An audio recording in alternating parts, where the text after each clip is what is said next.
এই সংসারে মানুষ জন্মগ্রহণ করেন, বড় হতে থাকেন, পুরুষার্থ লাভ করেন, অর্জন করেন। অর্জন করা আসলে কি? বেশিরভাগ মানুষ বলেন অর্জন করা অর্থাৎ ধন সম্পত্তি অর্জন করা। আর কি অর্জন করা যায়? আর কি লাভ করা যায়? আসল প্রশ্ন হলো এটাই যে কি এমন আছে যা বাস্তব রূপে অর্জন করার যোগ্য। তা হলো ব্যবহার, জ্ঞান এবং সন্তোষ। কেন? কারণ আপনি যখন এই সংসার ছেড়ে চলে যাবেন তখন আপনার ধন সম্পত্তি আপনাকে বিদায় জানাতে আসবে না। আপনাকে বিদায় জানাতে আসবে আপনার আপনজন, যাদের সাথে আপনার সুসম্পর্ক ছিল। সমগ্র সংসারে সহস্র মানুষ ধন অর্জন করে থাকেন। শ্রেষ্ঠ মানুষ হলেন তিনি যিনি ব্যবহার, জ্ঞান এবং সন্তোষ অর্জন করে থাকেন, একে সকলের মধ্যে বিতরণ করেন। তাই এটাই করুন আর আমার সাথে ভালোবেসে বলুন, রাধা রাধা। এই সংসারে দুই ধরনের মানুষ দেখা যায়, এক সরল, দুই জটিল। এবার এই যে সরল ব্যক্তি থাকে তাদের এই সমাজ দুর্বল মনে করে। এমনিতে দেখতে গেলে জলও সরল, বায়ুও সরল।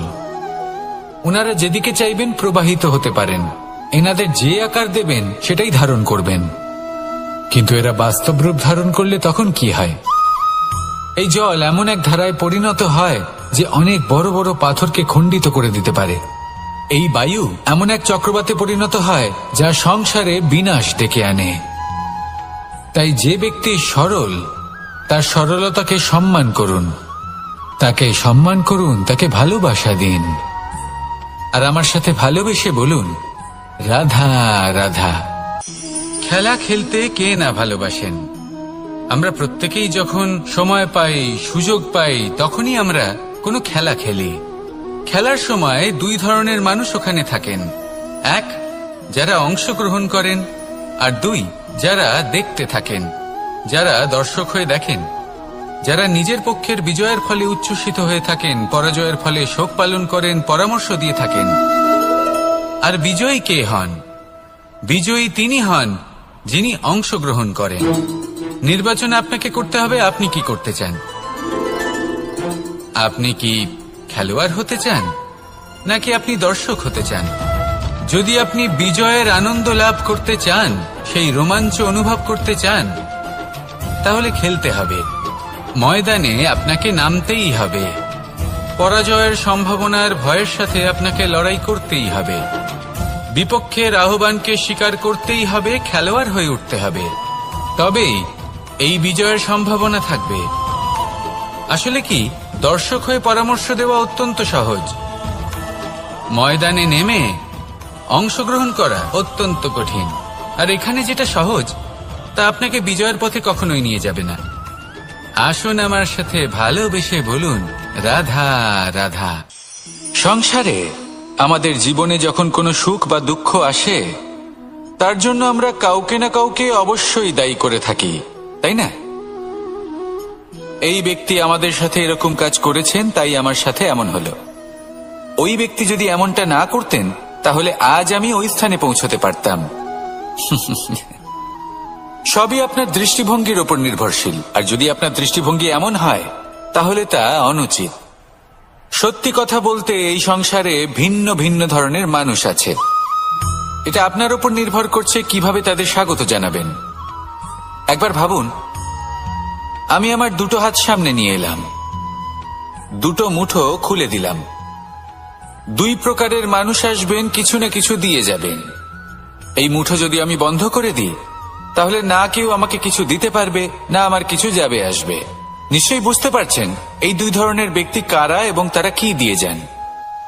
আমি যদি নিজের মুঠো খুলে দিই তাহলে কিছু ভালো মানুষ আসবেন, আমাকে আনন্দ, সন্তুষ্টি, জ্ঞান প্রদান করে যাবেন, ভালো অভিজ্ঞতা দিয়ে যাবেন। কোনো খারাপ ব্যক্তি যদি আসেন তাহলে তিনিও খারাপ অভিজ্ঞতা দেবেন, যার থেকে আমি শিক্ষা লাভ করব। এই সব কিছু আমি লাভ করতে পারি। মুঠো যদি বন্ধ করে রাখি তাহলে আমি কিছুই পাবো না। দেখুন, এই সংসারে প্রত্যেকের জীবনে এরকম। প্রত্যেকের জীবনে সবকিছুই আছে, ভালো খারাপ দুই মানুষই আছে, ভালো অভিজ্ঞতা আছে, খারাপ অভিজ্ঞতা আছে। নির্ভর করছে আপনার উপর যে আপনি কি করবেন, এনাদের স্বাগত কিভাবে জানাবেন, কার থেকে কি বুঝবেন, কি শিখতে পারবেন, আর কোন দৃষ্টিভঙ্গি নিয়ে অগ্রসর হবেন। এটাই নির্ধারণ করবে যে আপনার জীবন কেমন হবে। আসুন আমার সাথে ভালোবেসে বলুন, রাধা রাধা। এটা হলো একটা সাদা পাতা। এবার এতে আমি যাই লিখব সেটাই এর অস্তিত্ব হবে। এতে আমি প্রেমের কিছু কথা লিখে একে প্রেমপত্র বানিয়ে তুলতে পারি।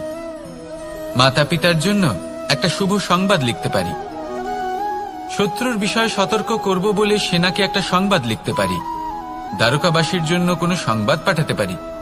যাই লিখব এই পত্র সেটাই হয়ে উঠবে। সেই রকমই হলো আমাদের জীবন। আমরা যেমন কর্ম আমরা করব, আমাদের অস্তিত্ব এবং ব্যক্তিত্ব ঠিক তেমনই হয়ে উঠবে। যদি আপনি একটা অসাধারণ, উজ্জ্বল এবং সম্মানজনক জীবনযাপন করতে চান, তাহলে তার একটা রহস্য আপনাকে বলি। যেমন কথন হবে, কর্ম তেমন হবে। অর্থাৎ যতটুকু বলেছেন ততটুকুই করুন, আর যতটুকু করেছেন ততটুকুই বলুন। এই একটা নিয়ম যদি আপনারা পালন করেন, তাহলে এই সংসারের সমস্ত পণ্ডিত আপনাকে অবশ্যই সম্মান করবেন। তাহলে এটাই করুন আর আমার সাথে ভালোবেসে বলুন, রাধা রাধা। এই সংসারের আরম্ভ থেকে এখনো পর্যন্ত এবং ভবিষ্যতেও একটা যুদ্ধ আছে, যা হয়ে চলেছে, চলতেই থাকবে।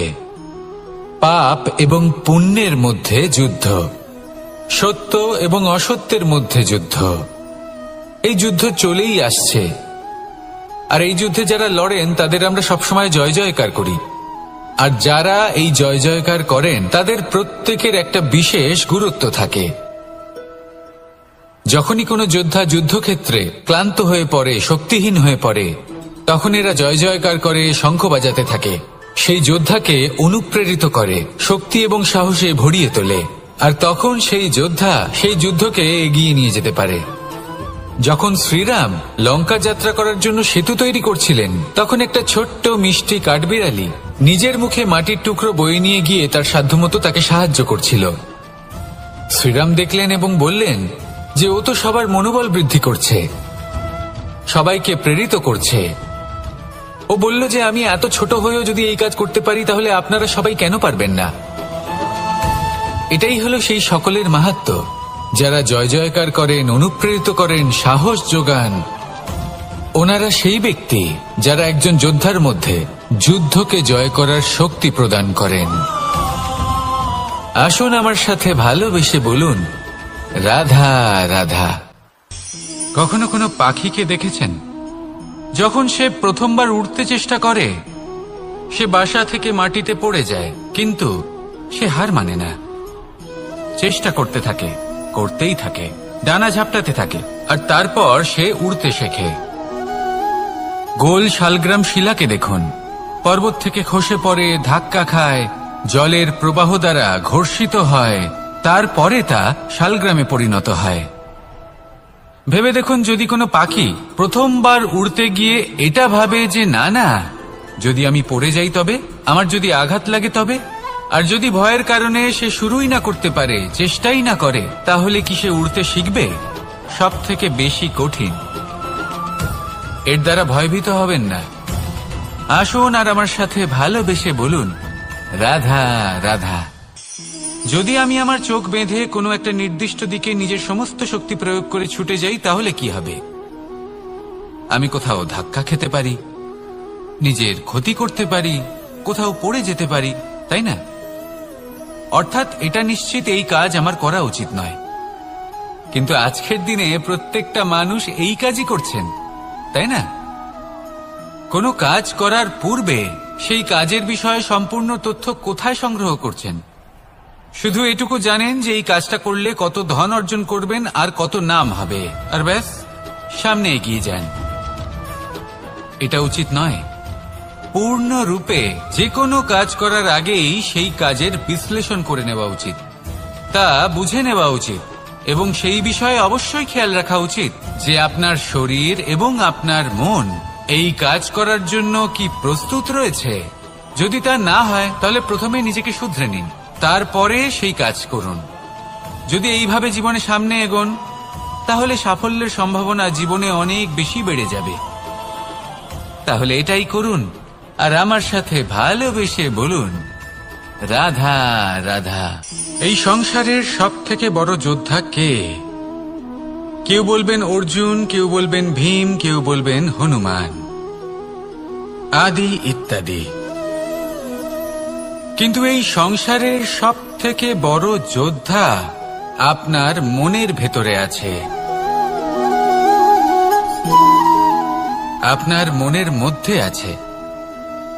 সেই ব্যক্তি সব থেকে উঁচুতে পৌঁছতে পারেন যিনি নিজের অন্তরের খামতি বুঝতে পারেন, নিজের দোষ বুঝতে পারেন, তার সাথে লড়াই করেন এবং তার উপর বিজয় লাভ করেন। যে ব্যক্তি এটা শিখতে পারেন, যে ব্যক্তি এটার উপর জয়লাভ করতে পারেন, তিনি হলেন সব থেকে বেশি শক্তিশালী, সব থেকে বেশি বীর এবং সব থেকে বেশি পরাক্রমী ব্যক্তি। আমরা সকলে এই সংসারকে পাল্টাতে চাই। তার জন্য প্রথম পদক্ষেপ আপনাকে নিতে হবে, নিজেকে দোষমুক্ত করতে হবে। যদি মানুষ নিজের অন্তরের দোষ বুঝতে পারেন এবং নিজেকে দোষমুক্ত করতে পারেন তাহলে এই সংসার নিজে থেকেই দোষমুক্ত হয়ে যাবে, তাই না? তাহলে নিজেকে দোষমুক্ত করুন আর আমার সাথে ভালোবেসে বলুন, রাধা রাধা। মানুষের জীবন সবসময় ন্যায় আর অন্যায়ের মাঝে ঘুরপাক খেতে থাকে। প্রত্যেক মানুষের মনে হয় কোথাও না কোথাও তার সাথে অন্যায় হচ্ছে। কেউ বলেন যে ভাগ্য আমার সাথে অন্যায় করেছে, কেউ আবার বলেন এই সংসার আমার সাথে অন্যায় করেছে। আর প্রত্যেকেই ন্যায় বিচার চাইতে বৈঠক দাবি করে বসেন। কখনো এই বিচার গৃহে যান, আবার কখনো ওই বিচার গৃহে। যদি সত্যি কথা বলি, এই সংসারের সব থেকে বড় বিচার গৃহ আপনার কাছেই রয়েছে, আপনার মন। আপনার মনই হলো সব থেকে বড় বিচার গৃহ।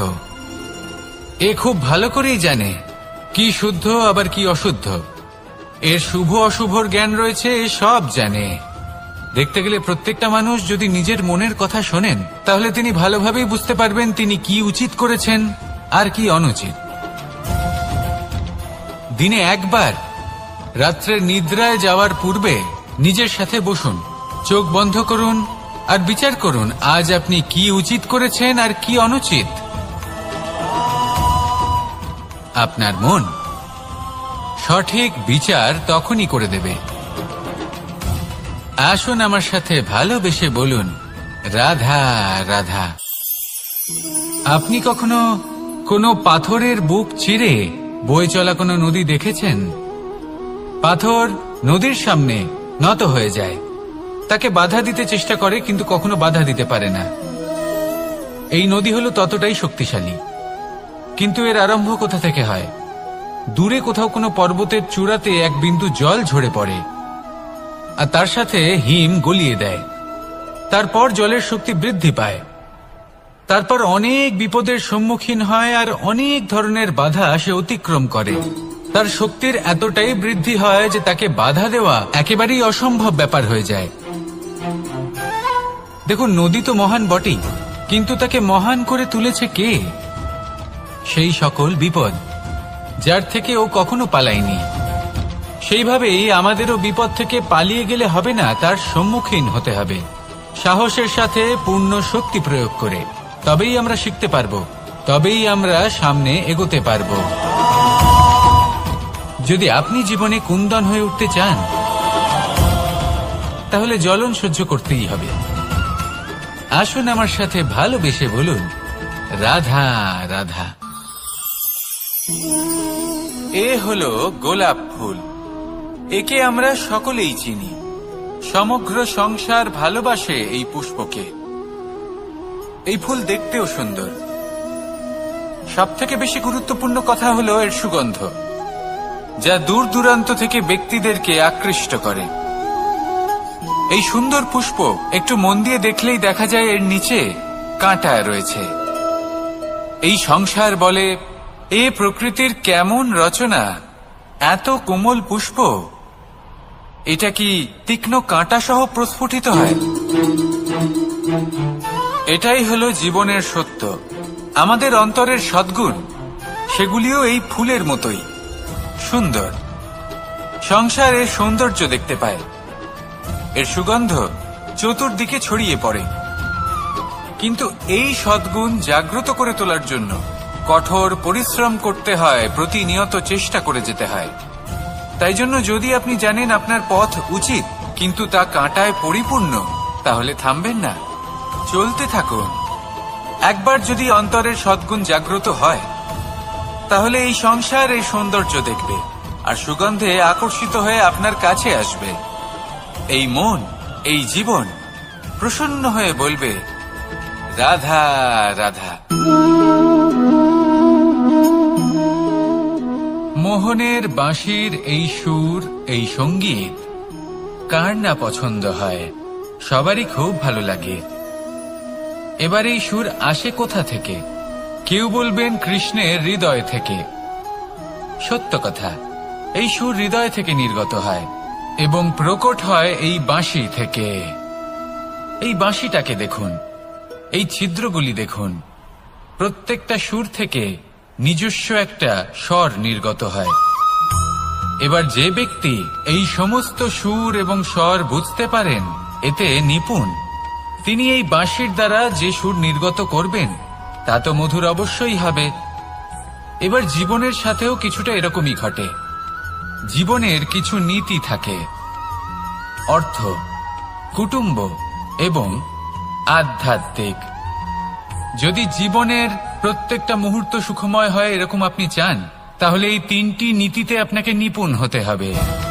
কোনো একটি বিশেষ নীতির প্রতি যদি আপনি বেশি ঝুঁকে পড়েন, তাহলে বাকি দুই নীতি থেকে যা সুখ লাভ করা সম্ভব তা পারবেন না।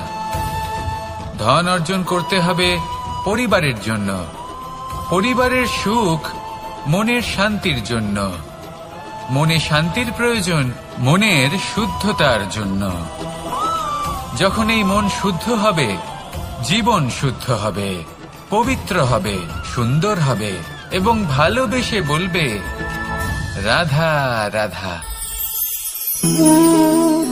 জল, এ হলো জীবনের আধার পঞ্চতত্ত্বের মধ্যে একটি, আর অত্যন্ত বিশেষ।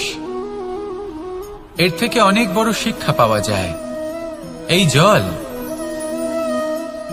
গন্তব্যের বিষয়ে এর স্পষ্ট ধারণা আছে। ও জানে ওর লক্ষ্য কি, আর প্রয়াস করে ততদূর সে পৌঁছেও যায়। এটি পর্বত থেকে বয়ে নিচে নেমে আসে, নদীর সাথে সমাহিত হয়ে তার সাথে বয়ে চলে, চিরসবুজ বনানী গড়ে তোলে, প্রাণীদের তৃষ্ণা নিবারণ করে, সামনে এগিয়ে চলে, মানুষের সাথে মিলিত হয়। যারা একে বাঁধের মধ্যে বেঁধে রাখতে চেষ্টা করে, সে বন্দি দশাতেও থেকে যায়, মানুষের কল্যাণ করে। তারপর বাঁধ থেকে মুক্তি পেয়ে এগিয়ে চলে, কোথাও ধাক্কা খায়, কোথাও বাধা পড়ে, কোথাও যদি পথ খুঁজে না পায় তাহলে পথ খুঁজেই নেয়, আর যেখানে পথ থাকে না সেখানে পথ বানিয়ে নেয়, আর শেষ পর্যন্ত নিজের লক্ষ্যে পৌঁছেই যায়, অর্থাৎ সমুদ্রে গিয়ে সমাহিত হয়ে যায়। আমাদেরও কিছুটা এরকমই হয়ে উঠতে হবে। যেখানেই যাবেন সকলের কল্যাণ করুন, সামনে এগোন। আপনি কোথাও পড়ে গেলে, ধাক্কা খেলে আঘাত লাগবেই, উত্থান পতন লেগেই থাকে। সামনে এগোতে থাকুন। কোথাও পথ না পেলে তা খুঁজে নিন, কোথাও পথ না থাকলে তা বানিয়ে নিন। নিজের গন্তব্যের কথা সবসময় মনে রাখুন। শেষ পর্যন্ত নিজের মোক্ষ লাভ আপনি অবশ্যই করবেন। আর আমার সাথে ভালোবেসে বলুন, রাধা রাধা। জীবনের প্রত্যেক মুহূর্ত আমাদের কিছু না কিছু শিক্ষা দেয়, নির্ভর করছে আমাদের দৃষ্টিভঙ্গির উপর। যেমন নদী হলো আমার অত্যন্ত প্রিয়, নদীতে ভ্রমণ করতে আমার খুব ভালো লাগে। কি বলেন? নদীতে সবসময় নতুন কিছু থাকে, ও পুরনো কিছুই নিয়ে বসে থাকে না, সবসময় প্রবাহমান, কখনো থামে না। ততক্ষণ থামে না যতক্ষণ না সাগরে গিয়ে সমাহিত হচ্ছে। ঠিক এইভাবেই আমাদেরও উচিত নিজের জীবন অতিবাহিত করা, নদীর মতো, প্রত্যেক মুহূর্ত নতুন। তাই সেইভাবেই জীবন যাপন করুন। পুরনো কিছুই একত্রিত করে রাখবেন না। বিগত স্মৃতির মাঝে নিজেকে হারিয়ে ফেলবেন না। এই যে বর্তমান, এই যে মুহূর্ত, সেটাই হলো সর্বশ্রেষ্ঠ। এর মাঝেই জীবন যাপন করুন। নদীর মতো প্রবাহমান হতে শিখুন। আপনি শিখে গেলে তাহলে মনে রাখবেন, আমার আপনার মাঝে বিচরণ করতে বড়ই ভালো লাগবে। যে ব্যক্তি আনন্দের সাথে জীবনের প্রত্যেকটা মুহূর্ত অতিবাহিত করে কোনো চিন্তা ছাড়াই, প্রবাহমান হয়, কখনোই থামে না, যতক্ষণ না মুক্তি লাভ করছেন, এমন ব্যক্তির মধ্যেই রাধাকৃষ্ণ বসবাস করেন। তাহলে আসুন আমার সাথে ভালোবেসে বলুন, রাধা রাধা। আমাদের জীবনে গুরুজনেরা, জ্ঞানী মানুষজন সবসময় একটা কথা বলেন, ধৈর্য ধরো। শুধুমাত্র দুটো শব্দ, কিন্তু কতটা বিশাল সেটা বোঝার চেষ্টা করুন। ছোট একটা অস্ত্র হাতে নিন এবং একটা বিশাল পর্বতে নিরন্তর প্রহার করতে থাকুন। ধৈর্য ধরে সেই কাজ করতে থাকুন। এমন একদিন আসবে, এই বিশাল পর্বতে আপনি একটা পথ তৈরি করবেন। কোনো ধনুর্ধর যখন নিজের বিদ্যা অর্জন করেন, তখন তাকেও ধৈর্য ধরতে হয়, তার নিজেকে সময় দিতে হয়, তবেই সে ধনুর্বিদ্যা শিখতে পারে। সেইভাবে আমাদের জীবনেও ধৈর্য ধরার খুব প্রয়োজন। পরিবারে ধৈর্য রাখতে পারলে তাহলে আস্তে আস্তে দেখবেন প্রেম বৃদ্ধি পাচ্ছে। সমাজে যদি ধৈর্য রাখতে পারেন, তাহলে আস্তে আস্তে এই সমাজ আপনাকে সম্মান করবে। যদি নিজের জীবনে ধৈর্য রাখতে পারেন, তাহলে নিজে থেকেই আত্মবিশ্বাস বাড়বে, নিজের বিকাশ হবে। জীবনে সবই সম্ভব যদি ধৈর্য রাখতে পারেন। হয়তো আস্তে আস্তে হবে, কিন্তু হবে অবশ্যই। শুধু ধৈর্য রাখুন, কারণ ধৈর্যই সব থেকে বড় পুঁজি। আসুন আর আমার সাথে ভালোবেসে বলুন, রাধা রাধা। আমাদের জীবনে যখনই আমরা কোনো বড় দায়িত্বের সম্মুখীন হই, তখন আমরা তার থেকে দূরে পালাই, আর এই অজুহাত দিই যে না না, এত বেশি ভার বহন করার যোগ্যতা আমার নেই, আমি করতেই পারবো না। দেখুন, এই সংসারে ভিন্ন ভিন্ন ধরনের গাছ আছে, ছোট গাছ, বড় গাছ, কিন্তু বটগাছের মতো বড় এবং নিবিড় গাছ আর একটাও নেই। সে নিঃস্বার্থভাবে এই সংসারকে সেবা করে যায়, ছায়া প্রদান করে, শীতলতা প্রদান করে। আর যখন এমন সময় আসে যখন তার ওপর বোঝা অত্যন্ত বেড়ে যায়, সে কিন্তু কোনোভাবেই ভেঙে পড়ে না।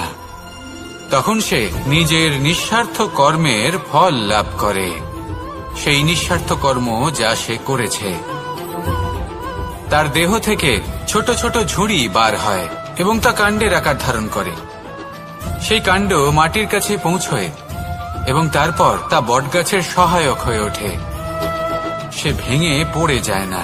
এইভাবে আপনিও জীবনে নিঃস্বার্থভাবে সবার সেবা করুন, ভালোবাসুন, সবাইকে সাহায্য করুন। যেদিন আপনার ওপর বোঝা অত্যন্ত বেড়ে যাবে, সেদিন এই সব মানুষ আপনাকে সাহায্য করার জন্য আসবেন, আপনার শক্তি হয়ে উঠবেন, আর আপনি বটগাছের মতোই মহান এবং বিশাল হয়ে উঠবেন। আসুন আর আমার সাথে ভালোবেসে বলুন, রাধা রাধা। একটা শব্দ আছে, পরিস্থিতি। অনেক মানুষের মুখে আমরা এই শব্দ শুনি। জীবনে যখন অসফল হই, দুঃখ আসে, সংকট আসে, কোনো বিপদ ঘনিয়ে আসে, তখন সমস্ত দোষ আমরা পরিস্থিতির ওপর চাপিয়ে দিই। আর দেখতে গেলে কোথাও না কোথাও ঠিকই করি। এই পরিস্থিতি প্রত্যেক দিনের মতো পাল্টাতে থাকে, কিন্তু এই দিন, এই রাত, এমন কেউ আছেন যিনি এর ওপরেও নিয়ন্ত্রণ সাধন করেন, আর তিনি হলেন সূর্য। ঠিক সেই রকমই আমাদের জীবনেও সূর্য হলো এই মন। যদি এই মনের উপর আমরা নিয়ন্ত্রণ করতে পারি, তাহলে আমরা জীবনকেও নিয়ন্ত্রণ করতে পারব। প্রথমে এই মনের রাজা হয়ে উঠতে হবে। তাই মনে রাখবেন, যদি মন দুর্বল হয়, তাহলে পরিস্থিতি আমাদের সমস্যা বলে মনে হবে। এই মন যদি স্থির হয়, পরিস্থিতি প্রতিস্পর্ধা বলে মনে হবে। আর এই মন যদি শক্তিশালী হয়ে ওঠে, তাহলে যে কোনো পরিস্থিতি আপনার কাছে একটা সুযোগ মাত্র, এমন এক সুযোগ যাতে অগ্রসর হয়ে আপনি মহান হয়ে উঠতে পারেন। এই মনের শক্তির বৃদ্ধি ঘটান মহান হয়ে উঠুন আর আমার সাথে ভালোবেসে বলুন, রাধা রাধা। খুব সুন্দর একটা কাহিনী আছে। একবার এক ব্যক্তি নিজের অসফলতার জন্য ত্রস্ত হয়ে সময় দেবতার তপস্যা করতে বসলেন। উনি তপস্যা করলেন এবং সময় দেবতা প্রসন্ন হলেন, মানুষের রূপ ধারণ করে ওনার সামনে প্রকট হলেন। এবার সেই ব্যক্তি ওনাকে জিজ্ঞেস করলেন যে কি এমন আছে যার জন্য আপনি বারবার জয়ী হন আর আমি চিরকাল পরাজিত হয়ে থাকি? কেন এত পরিশ্রম করা সত্ত্বেও আমি সাফল্য লাভ করতে পারি না? তখন সময় দেবতা উত্তর দিলেন যে দিন হোক বা রাত, ঝড় হোক বা ভূমিকম্প, রোদ হোক বা বৃষ্টি হোক, সময়ের সূত্রপাত হোক বা প্রলয়, আমি থামি না, আমি চলতেই থাকি। আর সেই জন্য যিনি থেমে যান তিনি পরাজিত হন আর আমি জয়ী হই। এটাই আমাদের শিখতে হবে। জীবনে সবসময় চলতে থাকুন, কখনো থামবেন না। হ্যাঁ, কিছুক্ষণের জন্য বিরতি নিতে পারেন, বিশ্রাম করার জন্য, নিজেকে আরো সশক্ত করে তোলার জন্য, কিন্তু থেমে যাবেন না। নিরন্তর কর্ম করতে থাকুন, পরিশ্রম করতে থাকুন, তবেই এই সংসার আপনাকে মনে রাখবে। আসুন আমার সাথে ভালোবেসে বলুন, রাধা রাধা। মানুষ তার জীবনে দুই ধরনের পরিস্থিতিকে খুব ভয় পায়। এক, কোনো কারণবশত কারোর সামনে নত হওয়া। দুই, কোনো কারণে নিজের চরিত্র থেকে, নিজের মূল্যবোধ থেকে বিচ্যুত হওয়া। এবার কেন হয় এরকম যে কথায় কথায় কারোর সামনে নত হতে হয়? কেন বারংবার নিজের চরিত্র থেকে চ্যুত হতে হয়? এরকম কেন হয়? এটা তখনই হয় যখন আমাদের শিক্ষা এবং মূল্যবোধের অভাব থাকে। যদি মানুষের মধ্যে প্রকৃত শিক্ষা থাকে তাহলে এই সংসারে কোনো সময় এবং কারোর সামনেই নত হওয়ার কোনো প্রয়োজন নেই। যদি মানুষের মধ্যে মূল্যবোধ থাকে তাহলে তাকে নিজের মূল্যবোধ বা চরিত্র থেকে বিচ্যুত হতে হয় না, তা সে যাই হয়ে যাক না কেন। কোনো বালককে যদি জন্ম থেকেই সুশিক্ষার অধিকারী করা হয়, শিক্ষিত করা হয়, মূল্যবোধের অধিকারী করা হয়, তবে সে এই সংসারে এমন কর্ম করবে যাতে সে নিজেকে, নিজের পরিবারকে, সমগ্র সমাজকে গর্বিত করতে পারে।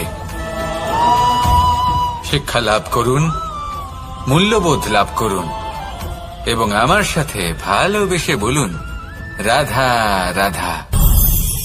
আমাদের সকলের জীবনে একটা লক্ষ্য থাকে যেটা আমরা লাভ করতে চাই। ঠিক যেন একটা প্রতিস্পর্ধা বিদ্যমান যে কে সব থেকে আগে নিজের লক্ষ্যে পৌঁছতে পারবে। আর সেই জন্য আমরা সকলেই খুব তাড়াতাড়ি এগোতে চেষ্টা করি, বড় এবং দীর্ঘ পদক্ষেপ ফেলি যাতে তাড়াতাড়ি নিজের লক্ষ্যে পৌঁছতে পারি।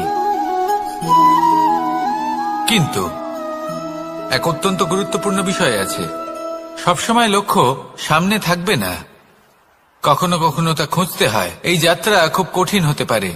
আর ঠিক এই কারণেই সবসময় দ্রুত গতিতে চলা বা তাড়াতাড়ি পথে চলা সেটা আবশ্যক নয়। তার থেকেও বেশি গুরুত্বপূর্ণ হলো ভেবেচিন্তে তারপর পথ চলা। যদি ভেবেচিন্তে পদক্ষেপ ফেলেন, চলতে পারেন, তাহলে সেটাই সর্বশ্রেষ্ঠ পদক্ষেপ।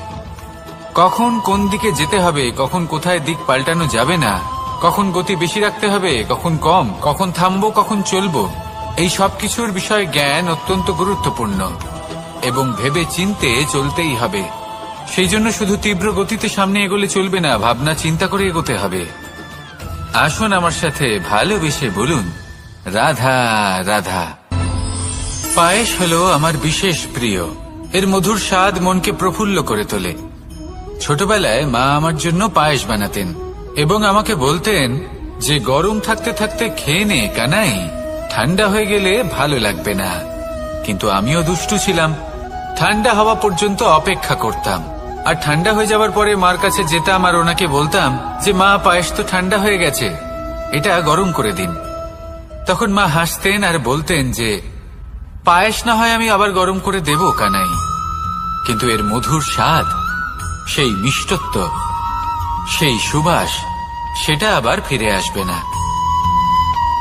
কথাটা সত্যি। আর এই সত্যটাই আমাদেরও জীবনের সত্য। আমাদের জীবনের মধুর সম্পর্কগুলি, এতে যখন কটুভাব প্রবেশ করে তখন সেই মিষ্টত্ব ফিরিয়ে আনা প্রায় অসম্ভব ব্যাপার হয়ে যায়।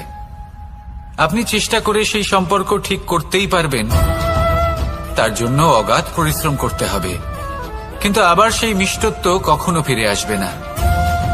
সেই জন্য আপনার জীবনের যে মধুর সম্পর্ক আছে, যতটা সম্ভব চেষ্টা করুন তাতে মিষ্টত্ব বজায় রাখতে। কটুভাব আসতে দেবেন না। আসুন আর আমার সাথে মধুর স্বরে বলুন, রাধা রাধা।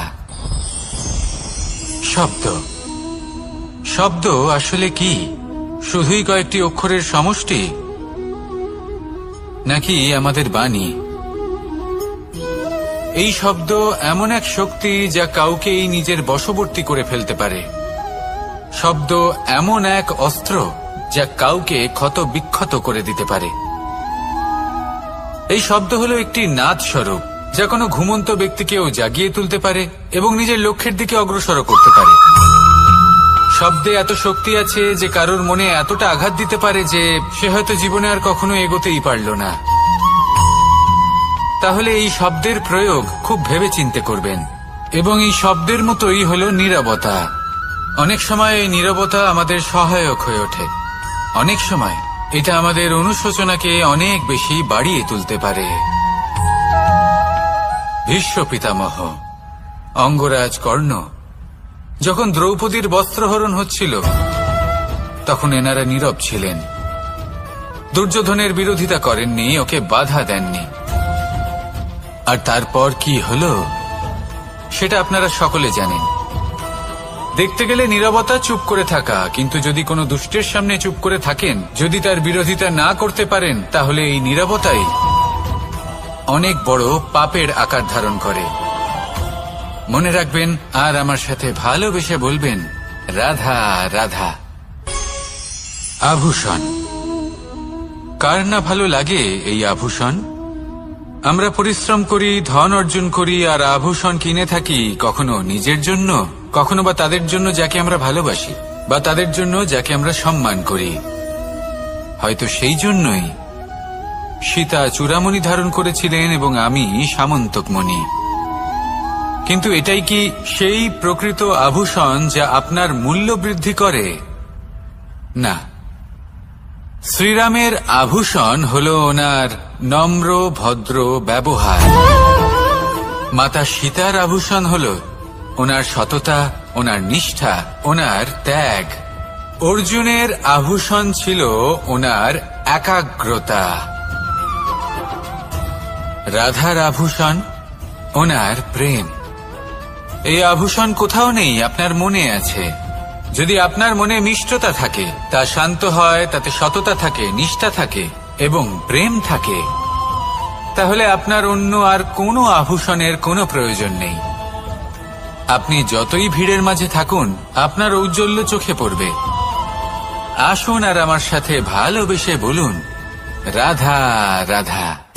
এই সংসারের সবথেকে বড় সত্যি হলো জন্ম এবং মৃত্যু, কিন্তু আরো বড় একটা সত্য আছে, মিত্র এবং শত্রু, যা আমাদের সকলের জীবনে থাকে। মিত্র সে যে আমাদের সঙ্গ দেয় এবং সংসারের সবথেকে উঁচু শিখরে আমাদের নিয়ে যায়, এবং শত্রু সে যে যে কোনো মুহূর্তে যে কোনো শিখর থেকে আমাদের নিচে ফেলে দিতে পারে।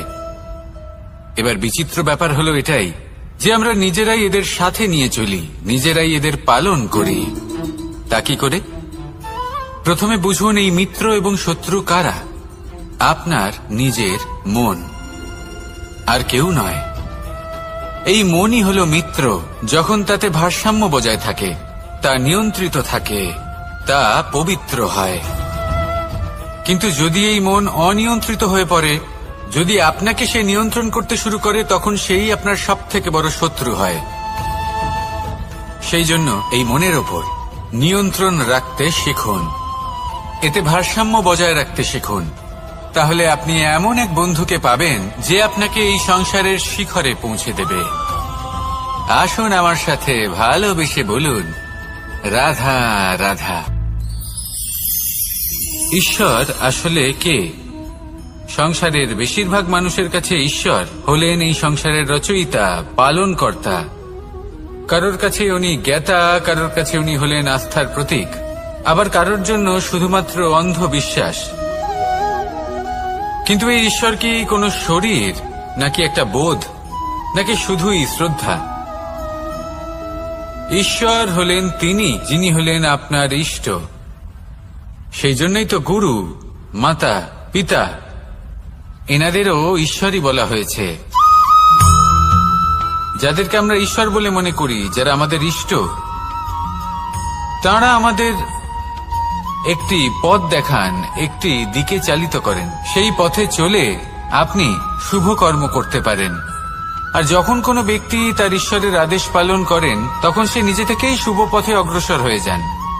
বেশ কয়েকজন মানুষ ঈশ্বরের ওপর আস্থা রাখেন এবং ভাবেন যে অনুচিত কোনো কাজ করা উচিত নয়, ঈশ্বর দেখছেন। ওনারা ভয় পান যে কোনো অনুচিত কর্ম করলে কে জানে তার পরিণাম কি হবে। এমন অনেক ব্যক্তি রয়েছেন যারা ঈশ্বরকে বিশ্বাস করেন এবং জানেন যে ঈশ্বর তাদেরকে দেখছেন। তাই যে যে শুভ কর্ম ওনারা করেছেন তার ফল তারা অবশ্যই পাবেন। এবার আপনি ভয় পেয়ে ঈশ্বরকে বিশ্বাস করবেন, নাকি বিশ্বাসের দ্বারা ঈশ্বরকে বিশ্বাস করবেন, সেই সিদ্ধান্ত আপনারই। কিন্তু হ্যাঁ, যদি আপনার মনে ঈশ্বরের জন্য কোনো স্থান থাকে, যদি আপনার কোনো ইষ্ট থাকেন, যদি আপনি কাউকে ঈশ্বর মনে করেন, যার প্রত্যেক আদেশ আপনি পালন করে থাকেন, তাহলে বলি ঈশ্বর কখনো আপনাকে অনুচিত পথে চালিত করবেন না। আসুন আমার সাথে ভালোবেসে বলুন, রাধা রাধা। এই সংসারে ভিন্ন ভিন্ন ধরনের গাছ আছে, অসংখ্য ধরনের প্রজাতি আছে। কিছু গাছ পাতা দিয়ে থাকে, কিছু ফুল, কিছু ফল। কেউ ছায়া প্রদান করে, কেউ শীতলতা প্রদান করে, কেউ নিজেকে খুব কষ্ট দিয়ে এই সংসারের বিকাশে সহায়ক হয়ে ওঠে। কিন্তু এই সবার মধ্যে একটা বিষয় কিন্তু সমান। এরা প্রত্যেকেই পাতা ছাড়া, ফুল ছাড়া, ফল ছাড়া জীবিত থাকতেই পারে, কিন্তু কোনো বৃক্ষই শিকড় ছাড়া বেঁচে থাকতেই পারে না। এটাই হলো রাধার। ঠিক সেইভাবেই আমাদের জীবনে শক্তি হোক, ধন হোক বা সাফল্য হোক, আমাদের বা আমাদের পরিবারের প্রসন্নতাই হোক, এই সব কিছুর আধার হলো, সবকিছুর মূল হলো পরিশ্রম। তাই জীবনে চিরকাল পরিশ্রম করতে থাকুন।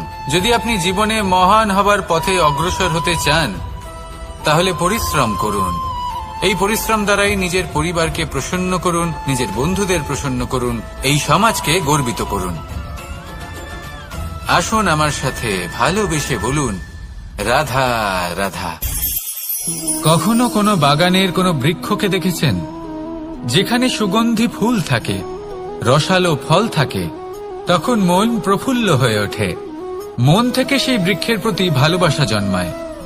কিন্তু যিনি বাগানের মালিক, শুধুমাত্র তিনিই জানেন যে কিভাবে এই বৃক্ষকে আগলে রাখতে হয়, কিভাবে তার পরিচর্যা করলে এতে সুন্দর সুগন্ধি ফুল হবে, রসালো ফল হবে। কখনো কখনো প্রয়োজনের থেকে বেশি রোদ পেলে এই বৃক্ষগুলি শুকিয়ে যায়, প্রয়োজনের থেকে কম রোদ পেলেও এই বৃক্ষ কিন্তু শুকিয়ে যায়। প্রয়োজনের থেকে কম জল যদি পায়, এই বৃক্ষ শুকিয়ে যেতে পারে। প্রয়োজনের থেকে অতিরিক্ত জল যদি পায়, তখনও এই বৃক্ষের শিকড়গুলি নষ্ট হয়ে যেতে পারে। এবার এটাই কিন্তু আমাদের সংসারের সাথেও হয়। আমাদের সংসারের সকল প্রতিভাশালী ব্যক্তি, যেমন লেখক, বিচারক, প্রবক্তা, যোদ্ধা, এদের সবার ক্ষেত্রে এই কথাটাই প্রযোজ্য। যদি বেশি প্রশংসা করা হয়, তাহলেও এরা হারিয়ে যাবেন।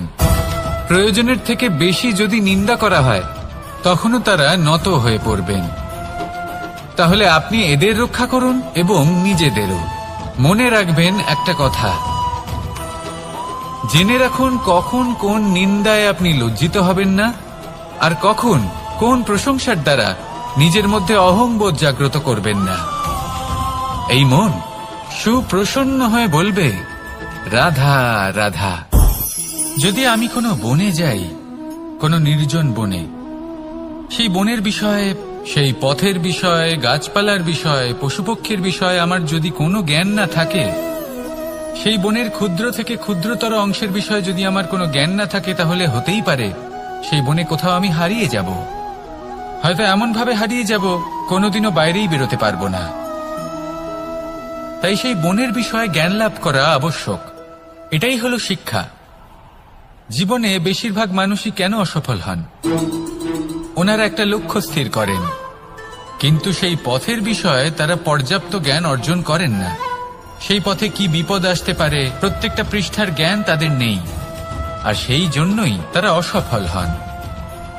আপনি জীবনে যখনই কোনো লক্ষ্য স্থির করবেন, কোনো লক্ষ্য সাধন করবেন, পরিকল্পনার সাথে সেই পথে অগ্রসর হন। সেই পথকে বোঝার চেষ্টা করুন, সেই পথের বিপদ সম্পর্কে জ্ঞান লাভ করুন, সবকিছু জানার চেষ্টা করুন, অজানা তথ্য আহরণ করুন, আর তারপর সেই লক্ষ্যের প্রতি নিজেকে সমর্পিত করুন। তবেই আপনি সাফল্য লাভ করবেন, আর এই মন প্রসন্ন হয়ে বলবে, রাধা রাধা।